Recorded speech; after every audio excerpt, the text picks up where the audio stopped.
कोई अगर शीर्षस्थ पद पे बैठा हुआ है तो इसका मतलब ये नहीं है कि उसको छोड़ के बाकी सब लोग कांग्रेसी नहीं है। तो कहीं ना कहीं सवाल तो उठता है कि कांग्रेस में सब कुछ ठीक नहीं चल रहा है। राहुल गांधी जी की वो मेहनत 20 दिनों की मैंने आंखों से देखी है, किस तरह उन्होंने एक-एक वोट के लिए एक-एक जनता, एक-एक किलोमीटर बिहार का नापा है। एक-एक किलोमीटर नापा है बिहार का उन्होंने। क्योंकि कांग्रेस के विधायकों की टूट की खबर तो 14 तारीख को रिजल्ट हुआ था और 15 तारीख के रात से हम लोगों के पास। ओरमा ग्रुप, जो सोचता है वो करता है।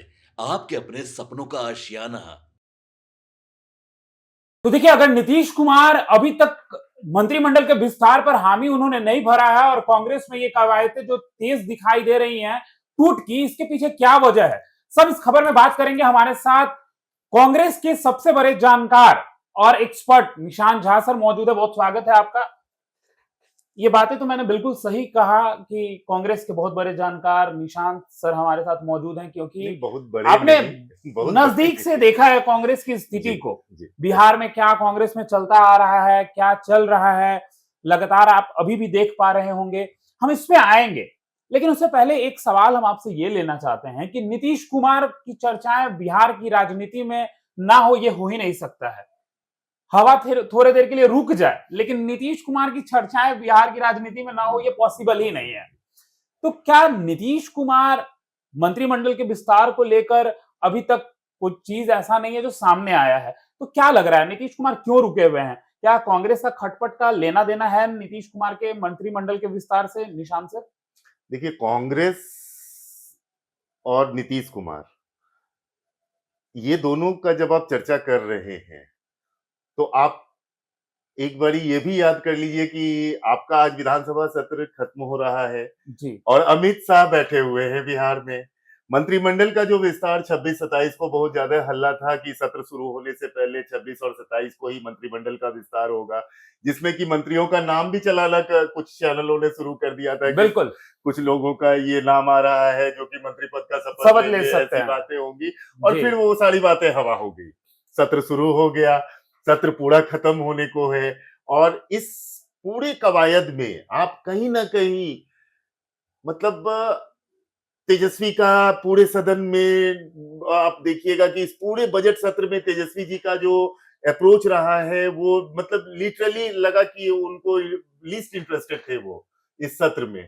और बस एक खाना पूर्ति जो उन्होंने आधे सत्र तो आप बोलते रहे कि नहीं है नहीं है, फिर आधे सत्र के बाद आपने बोला कि नहीं आज से है, लेकिन उनका होना और ना होना सत्र में कोई ज्यादा अंतर नहीं रख पाया। अब इधर अमित शाह हैं, इधर कांग्रेस के 6 विधायक हैं जो कि इंतजार कर रहे हैं कि अब कब क्या होगा। आपकी सब लोगों से अलग-अलग बातचीत हो रही है। तो कॉन्सेप्ट आपका क्लियर है इसमें कि ये सत्र आज खत्म होगा और किसी भी संभावना से अगले 1 महीने के अंदर इनकार नहीं किया जा सकता है कि नीतीश जी का बॉडी लैंग्वेज, तेजस्वी का एब्सेंट रहना, जिस तरह से उन्होंने सत्ता में अभी ये सरकार के अगेंस्ट में जितना उनको समय देना चाहिए था, जितना बोलना चाहिए था, जितनी बात रखनी चाहिए थी जनता के लिए, उतनी बात उन्होंने नहीं रखी है। तो कहीं न कहीं ये कवायद दिख रही है कि कुछ है जो अंदर चल चल रहा रहा है। है। तो देखिए, क्यों नहीं मंत्रिमंडल का विस्तार हो रहा है, इस खबर में तो हम आपको बोले ही हैं, बताएंगे आगे जाकर, लेकिन नीतीश और तेजस्वी के बारे में भी हमने आपको बताया है कि क्या हो रहा है विधानसभा सत्र में। लेकिन एक और बड़ा सवाल, जिस तरीके से कांग्रेस को लेकर चर्चाएं ये तेज होती हैं कि कांग्रेस में टूट है, क्योंकि जब कोई मौजूदा सांसद अपने प्रदेश अध्यक्ष और अपने प्रभारी मंत्री पर सवाल उठाए और उसके बाद पूर्व विधायक और प्रदेश अध्यक्ष अपने सांसद पर सवाल उठाए, समझ पा रहे होंगे आप हम क्या कह रहे हैं। तो कहीं ना कहीं सवाल तो उठता है कि कांग्रेस में सब कुछ ठीक नहीं चल रहा है और नीतीश भी इंतजार में है कुछ अलग। तो क्या लग रहा है कांग्रेस में क्यों हो रहा है, निशांत सर? देखिए, कांग्रेस, जो आप टूट की बात बोले ना कांग्रेस में, तो कांग्रेस में अभी टूट नहीं है। अभी कांग्रेस में गुटबाजी चरम पे है। हर कोई ये कह रहा है कि नहीं मैं कांग्रेसी हूं और मैं कांग्रेस के लिए हूं। हर कोई यही कह रहा है। इसलिए तो आज आपके चश्मे से हम जानेंगे कि कांग्रेसी कौन है और कौन नहीं है नहीं, और कौन बदलेगा पाला। देखिए, कोई अगर विरोध कर रहा है तो ये मतलब नहीं है कि वो कांग्रेसी नहीं है। कोई अगर शीर्षस्थ पद पे बैठा हुआ है तो इसका मतलब ये नहीं है कि उसको छोड़ के बाकी सब लोग कांग्रेसी नहीं है, सिर्फ वही कांग्रेसी है। यहाँ जो बात उठी है कांग्रेस में अभी, आप इलेक्शन से शुरू कीजिएगा। टिकट बंटवारे से शुरू हुआ। टिकट बंटवारे में आपको याद होगा राजेश राम जी ने बोला कि मुझसे सिंबल पे सारे साइन ले लिए गए। तो फिर डिसाइड कौन किया? बिल्कुल। जब राजेश राम जी ने ये कहा कि मैंने 60 सिंबल पे, आप एक वीडियो वायरल हुआ था आफाक आलम जी का, माननीय पूर्व विधायक है कस्बा से, पूर्णिया कस्बा से, तो आपने सुना होगा उसमें जिस तरह का खेल का बात उन्होंने किया था, और उसमें उन्होंने स्वीकारोक्ति ली थी कि हमने 60 जो ये था फॉर्म था, 60 सिंबल पे उन्होंने साइन करके और दे दिया। किसको दे दिया? जब आप अध्यक्ष हैं, बिहार कांग्रेस के शीर्षस्थ हैं, बिहार कांग्रेस को आप लीड कर रहे हैं, तो आपने पहले क्यों साइन किया? ये तो उल्टी पड़ी पार्टी है। हम लोगों ने देखा है कि प्रभारी साइन करके दिल्ली से भेज दिया करते थे अध्यक्ष के पास यहाँ, और अध्यक्ष डिसाइड करते थे कि हम प्रभारी जी का कंसेंट लेना है और दीपक जी को टिकट देना है या बाबा को टिकट देना है या नमन सर को टिकट देना है, XYZ whatever the thing is. तो ये सोल डिसीजन जो होता था, ये ठीक है, ये कमेटी से कांग्रेस भी परिपाटी है। कोई भी टिकट जो कंफर्म होता है तो पहले पहले पीईसी में जाता है, उसको प्रदेश इलेक्शन कमेटी कहते हैं, उसके बाद फिर वहां से सीईसी में एक जाता प्रोसेस है। है। हाँ, सीईसी में जाता है, बिल्कुल। सेंट्रल इलेक्शन कमेटी कहते हैं उसको। उसके बाद सीईसी से जो नाम निकल के जाता है उसको सीडब्ल्यूसी ओके करता है। सीडब्ल्यूसी यानी कि वो जो central working committee of the Congress, AICC, उसको ओके करता है, तब फिर वहां से टिकट बंटवारे का प्रोजेक्ट शुरू होता है। तो आज अगर आप कांग्रेस इस तरह से आपस में यहाँ प्रदेश में पिछले 6-8 महीनों से, आप विश्वास नहीं कीजिएगा, राहुल गांधी जी का अथक प्रयास, राहुल गांधी जी की वो मेहनत 20 दिनों की मैंने आंखों से देखी है, किस तरह उन्होंने एक-एक वोट के लिए एक-एक जनता, एक-एक किलोमीटर बिहार का नापा है, एक-एक किलोमीटर नापा है बिहार का उन्होंने। और शायद आपको याद होगा कि अभी तक तेजस्वी जी ने जितनी भी यात्राएं की है बिहार में, उनकी कोई भी यात्रा पूरी नहीं हो पाई। एकमात्र ये यात्रा राहुल गांधी के साथ उन्होंने पूरे बिहार का पूरा किया, जिसमें मुकेश सहनी भी थे, तेजस्वी यादव जी भी थे, और राहुल गांधी जी, इनफैक्ट कह लीजिए प्रियंका गांधी जी, और पूरी कांग्रेस का अथक प्रयास था बिहार में कांग्रेस को जिंदा करने का।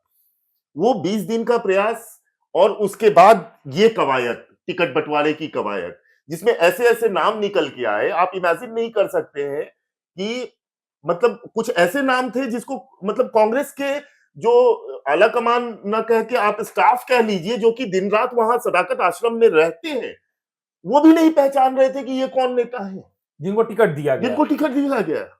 तो ये टिकट के समय आप एक बात समझिए कि कोई कार्यकर्ता 5 साल अगर मेहनत कर रहा है, रोड पे है, कांग्रेस का झंडा ढो रहा है, क्यों ढोएगा? क्यों काम करेगा? क्यों मेहनत करेगा? क्यों गली चौराहे पे खड़ा होकर कांग्रेस के लिए तो बहस सर करेगा? सवाल ये उठता है कि आपने जैसा कहा कि जो रोड पर है, जो झोला ढो रहा है, जो साइकिल से चल रहा है कांग्रेस के लिए, दिन रात पसीना बहा रहा है, समर्पित कार्यकर्ता एक शब्द में अगर कहे तो, जी। उनको टिकट ना देकर, टिकट जो है ऐसे लोगों को दिया गया जिसकी ना नाम हो ना पहचान हो, और पहली बार उन्होंने अप्लाई किया और मिल गया। इसके पीछे कहीं खेल को लेकर तो चल रही है ये सवाल और जवाब। हमने तारिक अनवर का इंटरव्यू किया, जी। आपने देखा ही किस प्रकार से उस इंटरव्यू में क्या कुछ कहा गया। जी। उसके बाद आपने शकील अहमद खान का भी बात सुना, जी। शकील अहमद खान का भी रिएक्शन आया है। जी। तो तारिक अनवर सर कहते नजर आए हैं ये बात जी। कि कहीं ना कहीं फेल हुए हैं, विफल हैं हमारे प्रदेश अध्यक्ष और विफल हैं हमारे प्रभारी मंत्री। नहीं, यहाँ पे मैं आपको एक चीज कहता हूँ कि जब भी एक कप्तान फेल होता है, तो वो कप्तान फेल नहीं होता है, वो पूरी की पूरी टीम फेल होती है सर। वो पूरी टीम हारती है। तो कांग्रेस तारिक अनवर जी इससे अलग नहीं हो सकते, उस हार में तारिक अनवर जी भी हैं। तारिक अनवर जी ये नहीं कह सकते कि अगर राजेश राम जी हार रहे हैं अध्यक्ष होके तो हम जीत जाएंगे, नहीं। अगर राजेश राम जी अध्यक्ष होके हार रहे हैं तो मीन्स बिहार प्रदेश कांग्रेस कमेटी हार रही है, और तारिक अनवर जी वो एक सांसद है जो कि संगठनात्मक ढांचे में अगर आप आइएगा तो वो अध्यक्ष के अंदर ही आते हैं। पार्टी के संगठनात्मक ढांचे में अध्यक्ष के अंदर ही आते हैं सांसद। हाँ, माननीय है, इलेक्टोरल पॉलिटिक्स में उनका रुतबा बड़ा है, लेकिन जब आप संगठनात्मक ढांचे में आएंगे तो उनको राजेश राम के अंदर ही रहना है, अंदर ही काम करना है, ये काम करने का है। तो तारिक अनवर जी कैसे ब्लेम कर सकते हैं इस बात को? हाँ, ये चीज जरूर है कि अभी जो आपने निष्कासन पे उनका इंटरव्यू लिया था, तो देखिए, यहाँ पे हमने आपको शुरू किया था हम लोगों ने जिस बात को, उसमें गुटबाजी की बात हुई थी। आपने बोला टूट, मैंने बोला टूट नहीं, अभी गुटबाजी हो रही है। टूट होने में अभी टाइम है। जो आपने अभी विधानसभा सत्र का पूरा ब्यौरा लिया, या फिर आगे जो अभी अमित शाह बिहार में बैठे हुए हैं, अब आज वो पटना आते हैं कि नहीं, जो कल हम लोगों ने क्वेश्चन मार्क छोड़ा था। तो मतलब ये है कि ये टूट नहीं, ये गुटबाजी है।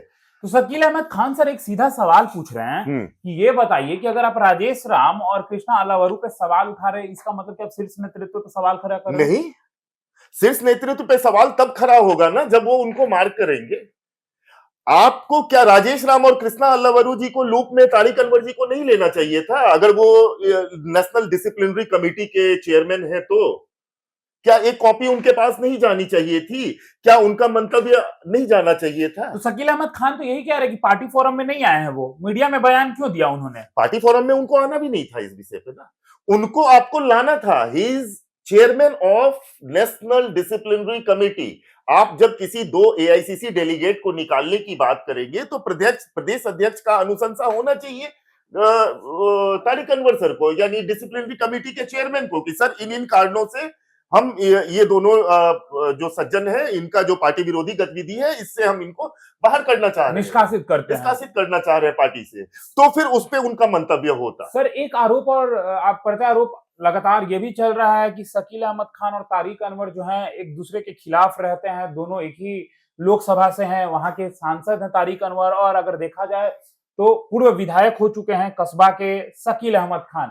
शकील अहमद खान का कहना होता है कि तारिक अनवर हमको नहीं जीतने देना चाहते हैं, तारिक अनवर का कहना होता है कि शकील अहमद खान, मतलब जो देखा गया विधानसभा के चुनाव में, अगर सबसे कम वोट अगर मिला है तारिक अनवर को तो वो कस्बा विधानसभा में, कदवा माफ करिएगा, कदवा, कस्बा से तो कोई और है। हाँ, तो ये बातें जब चलती हैं निशांत सर, तो इसके पीछे क्या कारण है? क्या सांसद और विधायक में आपके प्रश्न में ही आपका जवाब है साहब, इसमें हमें बोलने की कोई जरूरत नहीं है।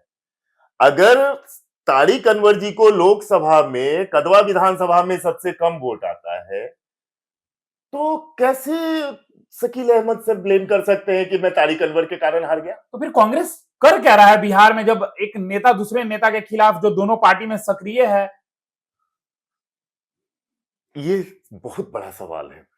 मैं जब भी ये सोचता हूं कि कांग्रेस की जो शीर्ष नेतृत्व है, आदरणीय केसी वेणुगोपाल जी हैं, खड़गे सर हैं, राहुल गांधी जी पर्सनली नजर रखे हुए हैं, इनफैक्ट प्रियंका दीदी का भी इंटरेस्ट होता है बिहार में, जो उनके लैंग्वेज में, कि प्रियंका गांधी जी का भी इंटरेस्ट होता है बिहार में। लेकिन इतने सारे इंटरेस्ट के बावजूद यहां जो बात हो रही है अभी, वो एकदम नेतृत्व विहीन दिख रहा है, कहीं कोई नेतृत्व नहीं है। होता क्या है कि दो बच्चे अगर आपस में झगड़ रहे हो तो पिता की डांट पड़ती है या माँ की डांट पड़ती है कि भैया आप लोग देखो कि किसकी गलती है, आप लोग अलग अलग हो जाओ और समझो, होश में रहो। दिस इज द लैंग्वेज, ये माँ बाप का लैंग्वेज होता है। लेकिन यहाँ होश में नहीं रखा जा रहा है, होश में नहीं रखा जा रहा है, अपने हिसाब से चल रहे हैं लोग, अपने हिसाब से सब चल रहे हैं। जिन लोगों को निष्कासित किया गया है वो लोग एक अलग लॉबी खड़ी करने की कोशिश के लिए बिहार में घूम रहे हैं जिला जिला, और जिन लोगों को, बिल्कुल, जिन लोगों ने निकाला है वो लोग ये ठहराने के पीछे, अपने आप को सही ठहराने के लिए दिलो जान से जी जान लगाए हुए हैं। तो क्या ये बातें जो बिहार की राजनीतिक गलियारों में चल रही है कि कांग्रेस में गुटबाजी, जैसा कि आपने कहा कांग्रेस के विधायक पलटी मार सकते हैं, तो मंत्रिमंडल का विस्तार कहीं इससे तो नहीं रुका हुआ है कि कांग्रेस के विधायक अगर नीतीश के साथ होंगे तो मंत्रिमंडल में सीधा एक पद और उसके बाद मंत्री? नहीं, देखिए, हमको ऐसा नहीं लग रहा है कि मंत्रिमंडल के विस्तार से कांग्रेस के विधायकों के टूट की कोई खबर है, क्योंकि कांग्रेस के विधायकों की टूट की खबर तो 14 तारीख को रिजल्ट हुआ था और 15 तारीख के रात से हम लोगों के पास बिल्कुल कमोबेश वो सूत्रों के हवाले से खबर होती है जिसको कि अपुष्ट मानते हैं हम लोग। भारत लाइव के इंटरव्यू में सर मैं आपको बता दूं, माननीय मंत्री संजय सिंह लोक स्वास्थ्य अभियंत्रण विभाग के, उन्होंने पहला दिन ही ये खुलासा किया था जब 10 दिन हुआ होगा उनका मंत्री बने हुए, और कह दिया था उन्होंने कि अगर सबसे पहले कोई पार्टी टूटती है तो कांग्रेस टूटेगी। तो हम तो आपको कह रहे हैं सर कि 14 तारीख को रिजल्ट हुआ था, 15 तारीख के रात से हम लोगों के पास सूत्रों से ये खबर है कि हो ना हो कमोबेश। अब ये चीज नीतीश के ऊपर डिपेंड करता है, ये नीतीश जी के ऊपर पूरी तरह से डिपेंडेंसी है कि वो कांग्रेस के विधायक को कांग्रेस का विधायक रहने देकर ही मंत्रिमंडल में लेना चाहते हैं, कि वो खुद को बड़ी पार्टी बनाने के लिए इन चारों छयों को अपने साथ कर लेते हैं और उसके बाद फिर यानी देखना दिलचस्प होगा। तो देखिए हमारे साथ कांग्रेस के बड़े जानकार निशांत झा सर मौजूद थे। इन्होंने साफ तौर पे कहा है कि देखिए कांग्रेस की स्थिति तो पहले से कहीं ना कहीं आपको भी दिखाई दे रही है कि क्या हो गई है। कहाँ कांग्रेस था जब बच्चे लड़ाई करते हैं तो माँ बाप फटकार लगाते हैं, डांट लगाते हैं, लेकिन यहाँ पे तो डांट और फटकार दिखाई नहीं दे रहा है, परंतु एक चीज जरूर दिखाई दे रहा है, आपस में लड़ाई। क्या आने वाले समय में कांग्रेस बिखर जाएगी? देखिए बिखर जाएगी भी हम इसलिए कह रहे हैं क्योंकि टूटने की बात चल रही है, लेकिन हम बिखरने ही का बात कर रहे हैं। क्या होगा ये देखना बहुत दिलचस्प होगा। क्या कांग्रेस के जितने नेता हैं आपस में बैठकर सुलह कर लेंगे या कांग्रेस में फिर कुछ बड़ा होगा? मंत्रिमंडल के विस्तार से भी लगातार जोड़ी जा रही है, लेकिन निशांत झा सर ने अपनी मंतव्य जो है रखा है। फिलहाल इस खबर में इतना ही। बने रहिए भारत लाइव के साथ। धन्यवाद। आपके सपनों को हमने सजाया है, ई होम्स पैनोरमा को हमने बनाया है। ई होम्स मेरा एक सपना था जिसपे मैं पिछले 4 साल से काम कर रहा था। हमने जो बनाया है वो सबने है माना। ई होम्स पैनोरमा में हो आपका भी आशियाना। और फाइनली हमने 2021 में इस प्रोजेक्ट को लॉन्च किया। बहुत लोग अप्रिशिएट कर रहे हैं कि पूर्णिया जैसे शहर में, बिहार के, एक तो बिहार की बात करें उसमें भी पूर्णिया जैसे छोटे जगह में इस तरह का लाइफस्टाइल देना, ये सुन के हम लोगों को बहुत अच्छा लगता है। ई होम्स में हमने कुछ और भी किया है, जैसे हम जिस जगह में रह रहे हैं हमारे फैमिली सिक्योर हो, उनको सिक्योरिटी का ध्यान में रखा है।